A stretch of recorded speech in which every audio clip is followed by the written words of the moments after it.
Este es mi asistente de tos. El modelo es el Comfort Co. 2 de la marca Seoil Pacific Core.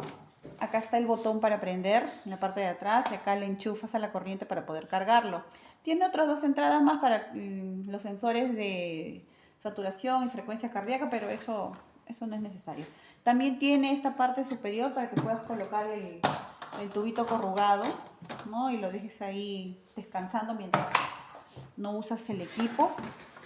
Ahí lo prendo. Esta es la pantallita de inicio. ¿Está? Primero, eso tú lo sabes muy bien, pero igual, el filtro. Le voy a dejar a la paciente el filtro, un tubo corrugado, ¿no? El tubo corrugado, el acople, ¿ya? Y una mascarilla.